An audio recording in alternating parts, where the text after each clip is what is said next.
Hey there, my name's Curtis Lucas and you're watching Empire Building. I wanted to do another video clarifying some things about MARA and Riot, Marathon Digital and Riot Blockchain. As many people know, I've been a long time bull of Marathon. And some people have been wondering whether or not I've flipped, if I've switched teams. I've made it clear before that I don't pick teams. I'm not Team Riot, I'm not Team Marathon. I look for value, and I try to assess risk.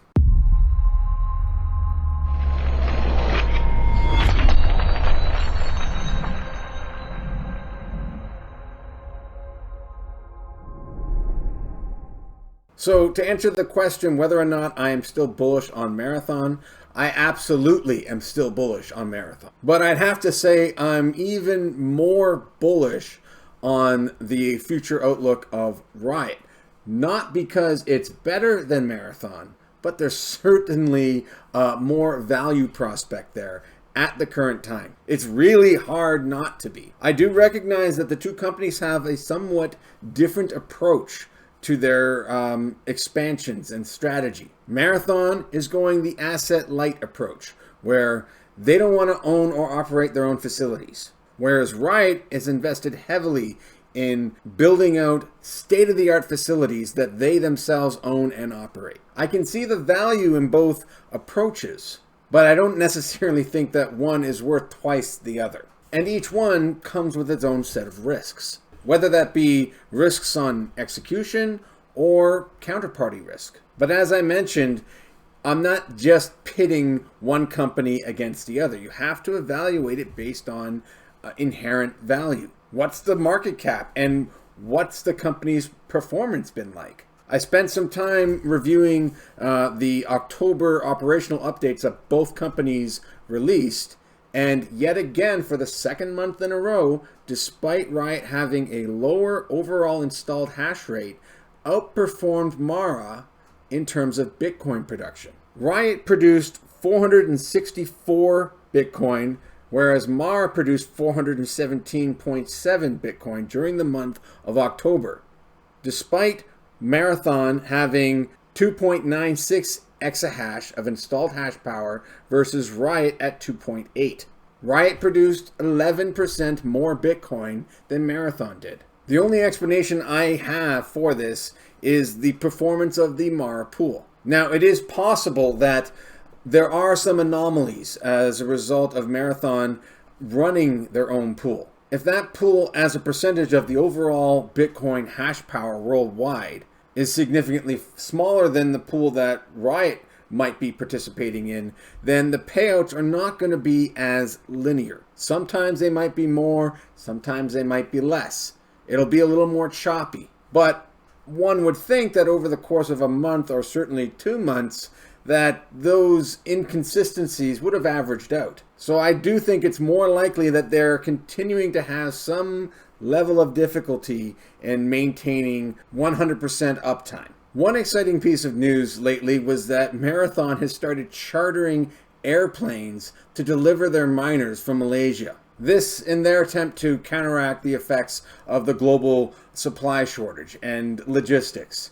Shipping times have increased substantially, and disruptions in those supply chains have been very difficult for many industries across the board to cope with. And miner deliveries have been no exception. So that was a surprising move as far as I was concerned, because what I was expecting to hear more about were the developments on the 300 megawatt facility in Texas that was announced back in May. We still haven't received any updates on that.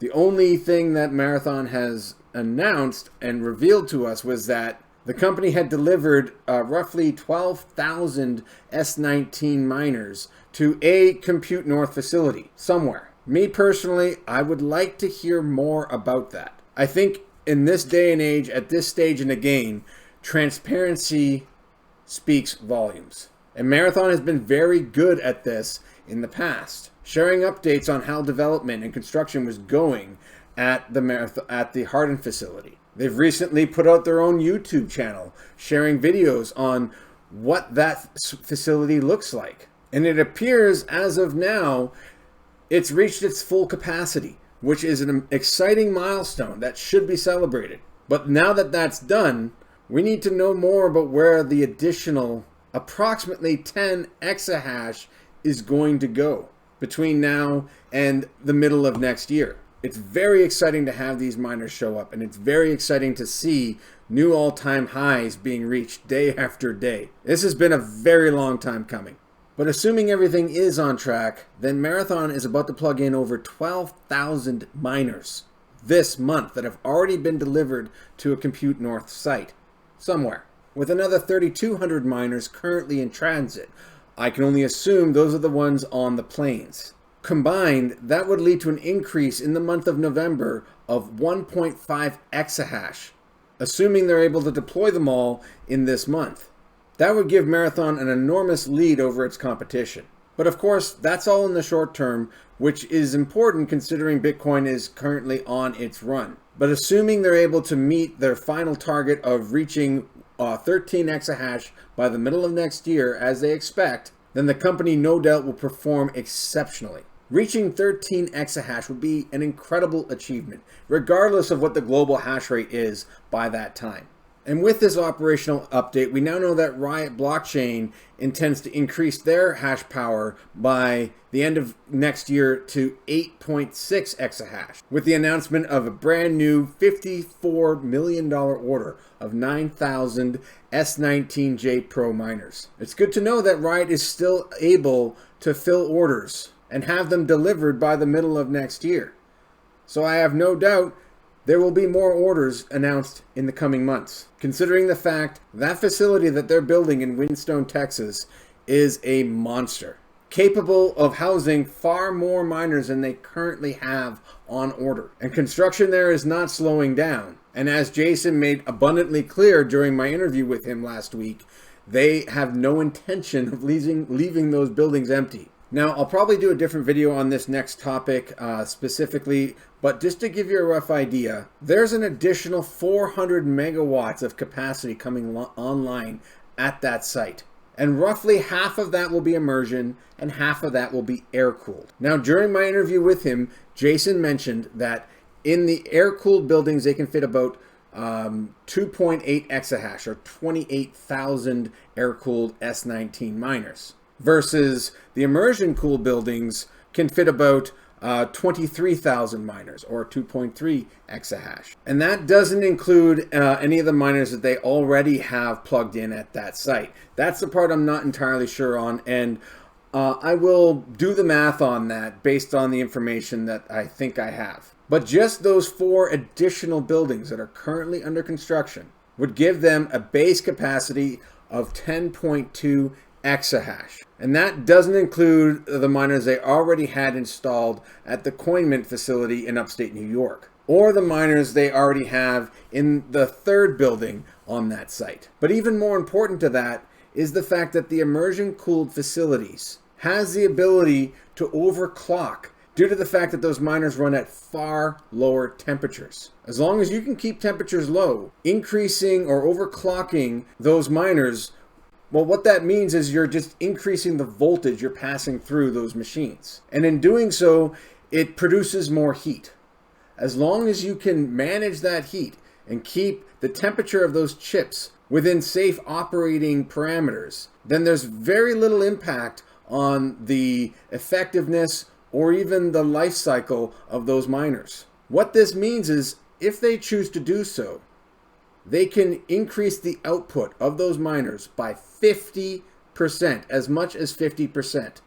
They're still in testing on this. They don't know exactly what those numbers would be. But speaking from experience and things I've come across in my own research on Bitcoin mining in general, that is very feasible. And this means that for the immersion cooled portion of those operations, they can acquire an additional 2.3 exahash without the need to purchase any additional miners. That is huge.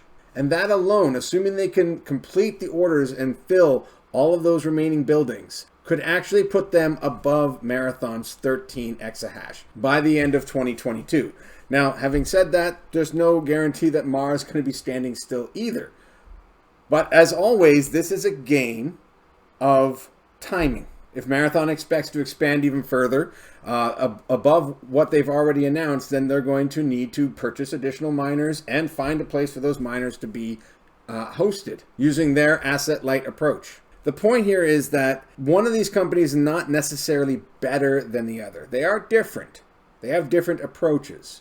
And you can decide if there's one approach you like better than the other. Me personally, I don't think there's necessarily a good or bad approach, or that one is better than the other, but there is a way to correctly value these approaches.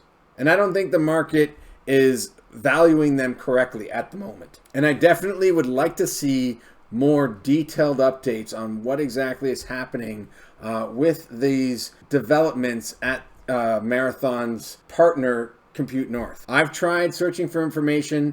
There's nothing available on Compute North's site. There's nothing available in any of the updates that Marathon has released. So I don't want to speculate on what any of that means. As far as making decisions based on any of that information or lack of information, that is something you have to do for yourself. I've been critical of Riot before. Those that have been following my channel from the beginning know this. But I can be critical of Marathon as well. And at times I have been. You should be critical about where you put your money. You should challenge your assumptions. One thing investing in this space has taught me is that things can change very quickly. But the best you can do is make the best decision you can with the information that you have. But in the meantime, it is very exciting to see what's going to happen with these companies over the coming weeks and months as Bitcoin enters into price discovery mode yet again. I've got another video coming shortly after this where I'm going to be talking about all the reasons to be bullish about Bitcoin at a time like this. I haven't done one of those Moon Boy style videos in a little while, but I think the time is now. I think it's time to get excited.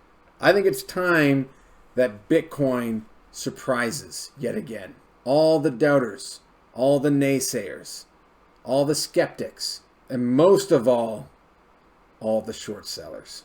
And every short got a margin call when the bull began his run. Well, that's all for this one. Now let's get back to empire building.